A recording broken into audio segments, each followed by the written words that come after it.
I'm John Stahl-Wert, and along with my colleagues around the world, we're committed to encourage and strengthen men and women to make the biggest possible difference they can in the world through their leadership. I have spoken about the need we leaders have to wake up to the fact that we must get good at how we impact people, how we shape the team and culture and organizational experience that people have when they are working with us, because it's not enough simply to have a good plan and to execute that plan and to have proper funding and to have good job descriptions and, to tell people what to do. It's not enough, because actually we leaders must learn how our behavior is impacting the sense of meaning and trust and engagement and alignment that our team has. I've spoken about that. I'd like to dig down to a much more personal place for a couple of minutes and reflect with you about the interior growing up elements of our leadership journey. God has given me eyes that work pretty well when I'm with people. My ears work pretty well. I have an empathetic or an intuitive read that goes beneath what is just visible and obvious when I'm with people. And so in my youth, in my 20s, in my 30s, as I was working with men and women who were much older than me, I was seeing them. I was paying attention to what was in front of me. And somewhere in my late 30s, I began to identify 4 pain points that are broadly common for us. Now, you might ask the question, is he still talking about leadership? I am. But I'm really talking about human pain points that get concentrated in leadership. These are not unique to people in either recognized or informal roles of leadership. These are pain points that are built into the nature of being a human being who is trying to live a life that is worth living, who's trying to be who, we believe we should be or who we are supposed to be, and to deliver on our promises to the people around us and find ourselves in the company of others in a way that is life-giving. Pain point number 1 that I identified, I'm 65 now, so we're going back 30 plus years. Pain point number 1, I've listened to this again and again and again. I'm not sure who I am. Thought I knew, had an idea about myself, but I'm not sure who I am. And I call this the pain of identity. Who am I? And you see this all through film. You see it all through fiction. The moment that we begin to realize that we need a deeper connection with the identity of ourselves. Pain point number 2. I don't know how to go about my daily work such that I have the impact that I intend. Oftentimes, I do things that in my mind, they picture out perfectly. I can see how it's going to turn out. I can see how my action will impact others. I know they're going to love it. In my mind, I tee up that golf shot. I can see the ball going down the fairway, and it goes, hard into the rough, speaking metaphorically. How do I have the influence I intend to have? How do I line up the shots, as it were, of what I am endeavoring to serve, such that when it's done, it was served? Yep, I see it being good. What can I get better at so that when I go about my work, it is good? That's the pain of influence, not knowing how to bring ourselves to bear in the way that has the outcomes intended. There are intended consequences, but then there are actual consequences. And how many times have you heard someone say, well, I didn't intend that? Yes, you didn't intend that. You intended something that in your mind was fantastic, but you actually produced that. It's not what you meant. It's not what you intended, but it is what you produced. And it is at some point of our maturity that we wake up to the fact that we're not just responsible for our intentions. Frankly, if that were the point, we'd always be, doing good because our intentions are good, largely. We are also responsible for the actual consequences, the actual outcomes of what we do. Pain point number 3,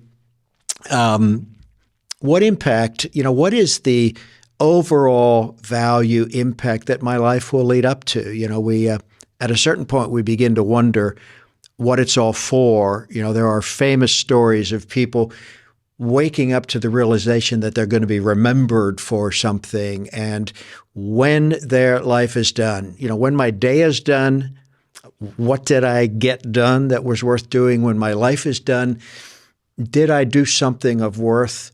I think of this as the pain of legacy. And then maybe the most famous one for leaders, but frankly, it's a human pain point. Where are my friends? Where are they? There are times when we begin to feel alone in the endeavors of our life. And this is particularly famous for leaders who feel alone, who feel isolated, who don't know who they can talk to, who don't know who they can trust. They've learned some lessons where they lowered their guard and then realized that it had not been a wise thing to lower their guard. It's lonely at the top. That's a famous saying that underscores the reality of this. And I think of this as the pain of community. Identity, legacy, influence, community. These are human struggles that get concentrated in leadership. And if I can just talk about that for a quick second and then give you a story or two. I say get concentrated. I work with men and women in their 20s, 30s, and 40s around the world. Primarily, I work with leaders in their 50s and 60s and even 70s who are seeking to turn over what they have done to others. But I work with younger leaders around the world who do not want promotion into leadership. I could give you 100 stories without much effort of people who are doing fantastic work. They are a nurse, they are a social worker, they are a marketer, they are a saleswoman, they're in strategy, they're in finance, and they're doing great work, and they're being asked to take the team lead role or to take the charge nurse role or to become the dean of the students. They're being asked to step up, and they don't want it. They don't want it. And the mathematics of this, I've had this conversation with many, many leaders, and think about this, in your own journey. The people who lust for leadership are not people I would particularly want in leadership anyway, right? You know what I mean? Like, boy, I want to be the boss. I want to be in charge.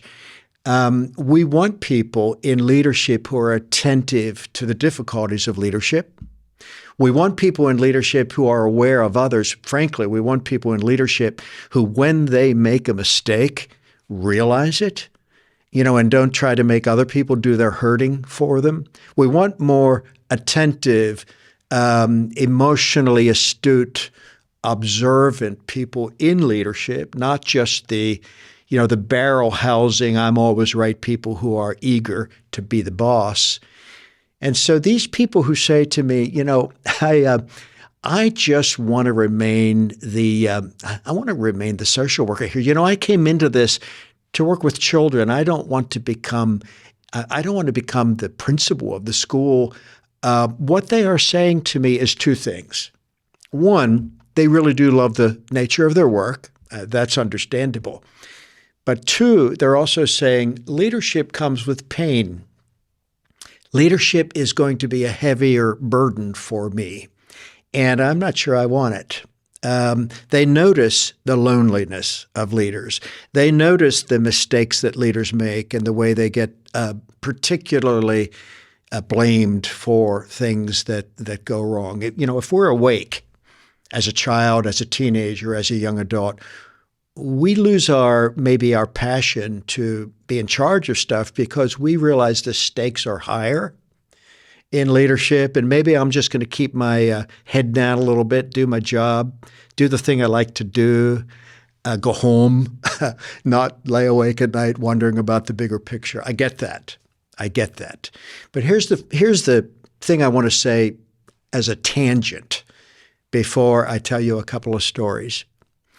Every burden, every weight, every struggle, every learning curve that comes with a price in leadership is useful to us as human beings. Leadership is not a bolt-on over on the side where we take on these extra hard things that don't have actual value beyond the responsibility that we've assumed. The things we learn in leadership go home with us to life. I've watched this for years. The man who becomes a better team leader at work goes home to a woman who feels like her husband is getting better. The woman who gets more skillful in pulling a group of people together so that they can feel like they succeeded together goes home and is experienced as a better neighbor. Everything we learn in leadership is simply a concentrated form of the things that we need to learn as human beings. How do I treat people? How do I become more effective in influencing the way I'm meant to influence?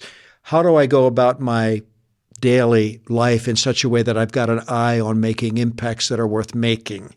These are human requirements, if you will, human challenges that we face. And leadership is simply the graduate program of human living.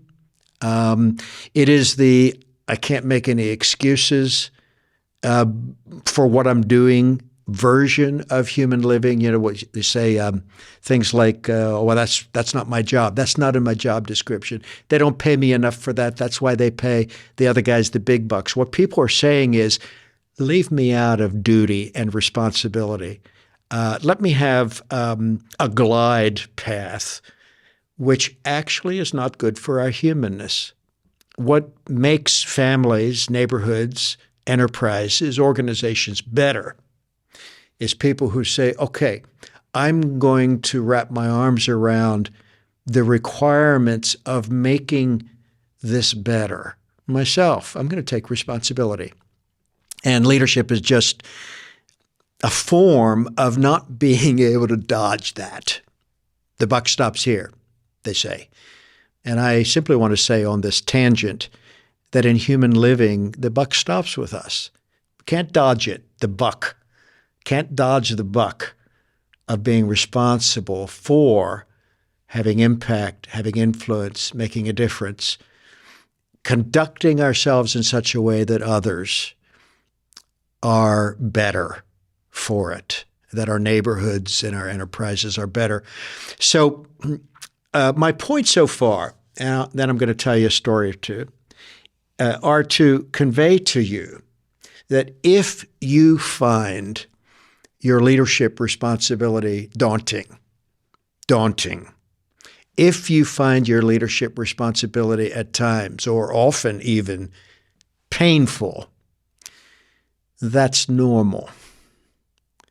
That is not a strike against you. What I hear from younger people who are either dodging the invitation to step up or have stepped up and are thinking about stepping back down is, this is difficult. And as I probe that, what I have discovered is that many people think that since it's hard for me, and I look over there and it doesn't seem to be hard for that guy, that must mean that I'm not really qualified for this. Since I wake up in the middle of the night worrying about stuff, or since I try things that don't work the way I thought they would work, or since I bring my best and then someone got hurt anyway, that must mean I don't know what I'm doing. That must mean I'm not leadership caliber. Maybe I should pull out of this because I find it painful. And the reality is that it simply is painful. Great news, right? Leadership is a burden. And the fact that you feel that it's a burden is not a disqualifier. Frankly, it is a qualifier. It means you've got eyes to see. You're attentive to things that are worth being attentive to. And making a difference, with your life comes at some cost. The reward is great, life worth living. And there's no dodging this because everything I just said attaches to our human responsibility as well. Being a person in the world has duty attached to it. And what we do has impacts on others. And we can take steps to try to numb ourselves from that reality, but that is not, grand scheme of things, what we want. Years ago, I started working with a couple of founders. I'll just tell you two quick stories. One is Mr. Teaching Wang, TS. And TS founded a company in Guangzhou, China in 1977 called Jetta Limited. He was an engineer, young Chinese engineer who was interested in the interplay between technology and toys. Today, Jetta Limited is the largest original equipment manufacturer in the world in the toy space, and they are a leading manufacturer of toys that integrate robotics as well as childcare things. They have companies that they serve by building things that are amazing. And so Mr. Wang went about the task of building his company in 1977, thinking that, the technology, the engineering, is an amazingly bright man, would be all that there was, but he woke up to the people side of it, the leadership side of it, and set himself to the task of getting good at it. And he did get good at it. He's a friend to this day. He's built an extraordinary business that attracts better people, keeps them, builds better products, keeps its promises to customers, does good work, elevates the dignity of human beings who work for him. He's created something that's much bigger than a manufacturing company. He's created a living organism that is good for people and good for communities and good for economies and good for families. Second man, a very good friend. I just spoke with him the other day. His name is Bill Mullet. Founded a company in 1977, same year, in Central Ohio, called Provia. This is a window and door manufacturing company that has now expanded to other things. Jetta Limited and Provia are today equally sized companies. Let's say they're both in the ballpark of $1 billion. Bill, young man, 1977, set himself to the task of learning how to repair screen doors, repair screen windows, then build them, then build actual windows with glass and doors, and pretty soon integrated a lot of other capabilities into that. And at the same time, set himself to the task of learning how to become a good leader, how to treat people well, how to create workplaces where people are like, I love my job, or I love this team, or I trust my boss. All the things that cause human beings to do good work. And so here you have T.S. Wang, Bill Mullet, Guangzhou, China, Sugar Creek, Ohio, 1977, beginning their journey. And I can tell you a couple of things about them. And I'm letting them stand in for another 1,000 leaders that I could tell you about. And I'm letting them stand in for you because you're on the same journey. As you listen to this, you're on the same path. They did not know how to do what they needed to know how to do when they started. By the way, this is a first takeaway for you. I do not know a wonderful leader on earth who knew what they were doing when they started. I didn't say they didn't know how to be an engineer or a teacher, a nurse, or a doctor, or a plumber. They didn't know how to be a good leader of people.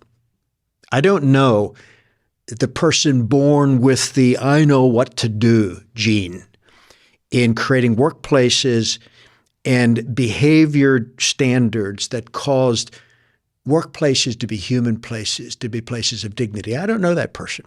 So neither Bill nor TS understood how to do it. Number two, both of them suffered magnificently in the trial and error method of becoming a good leader. Both of them. And again, you could say, well, that's hardly good news. But my purpose, again, to remind you is that I know you hurt too. And I don't want you to quit.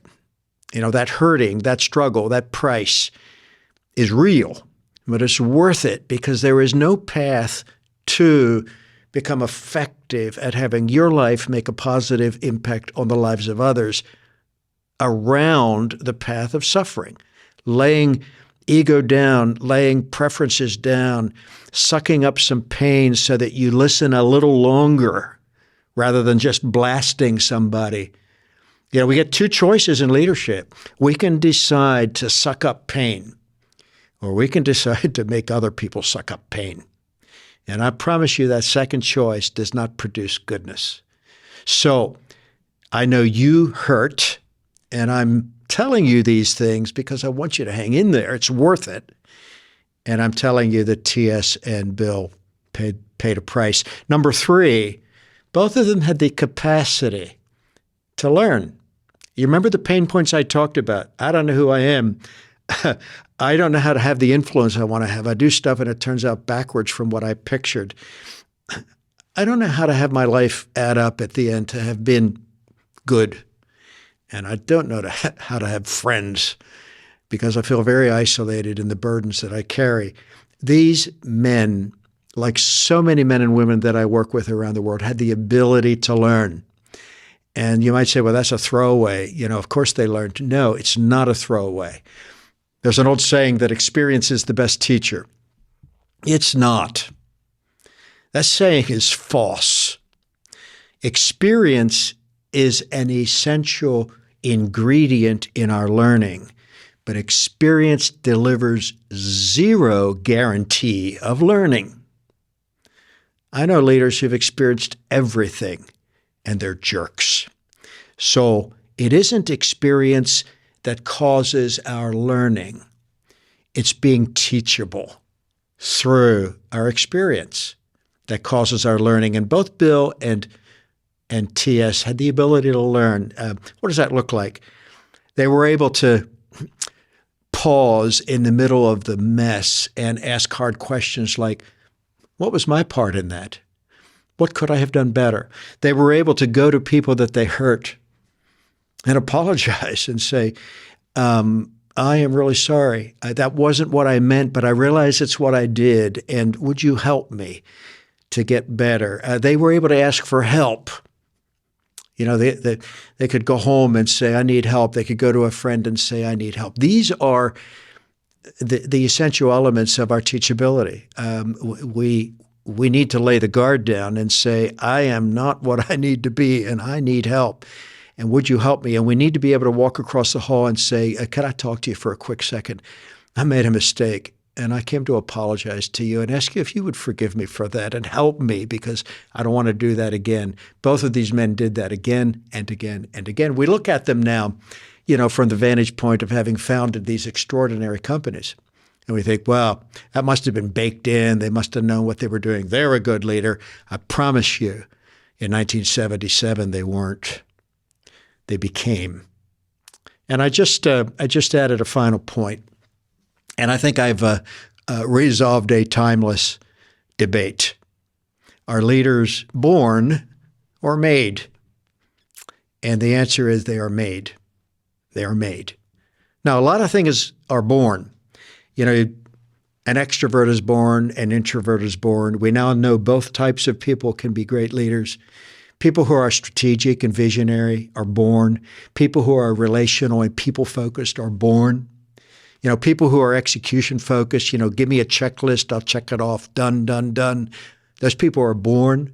Personality is born. But leadership is not personality. Leadership is not the the big persona that walks into the room, sucks all the oxygen out of the room, and all heads turn. That's personality. And I know people like that who are good leaders. No, and I know people like that who are terrible leaders. And I could say that across the spectrum of personality. Various kinds of human beings wired differently can be excellent leaders, but we have to learn.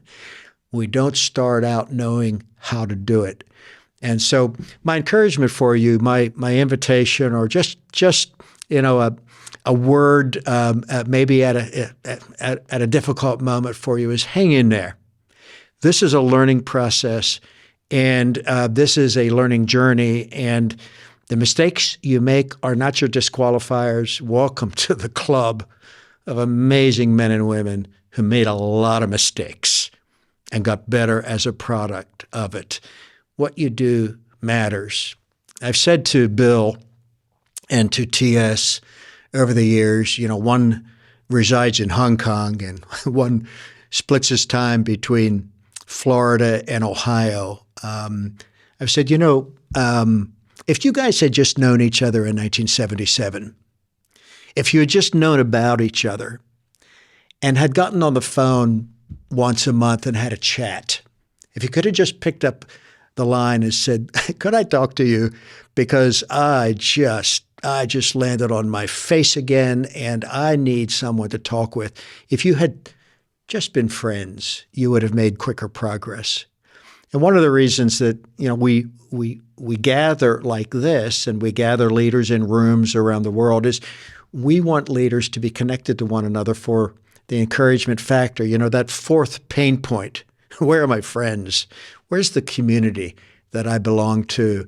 We want to open up doorways into leadership community where you don't have to come striding in, putting up false pretenses about how everything is great with you. You're doing good work. You're doing important work. You've made great headway, but it isn't all great, is it? And so we need places of community and friendship where we can tell it like it is, get help from one another, get on the call, lean into one another's learnings, make headway as the product of one another's learnings. And so, stay tuned, stay connected. We can't do leadership alone. And so I just want to encourage you in this day and ask you to hang in there. Leadership, like living, it's not easy. It isn't. Anything else I might say or someone might say to you to the contrary is blowing smoke. But it's worth it. It's worth it. And so do hang in there. Thank you so much for what you do. It makes such an impact on those around you. And I just encourage you to continue the journey of learning how to be a leader that makes a tremendous positive impact on those around you, those you serve, and the world that we love.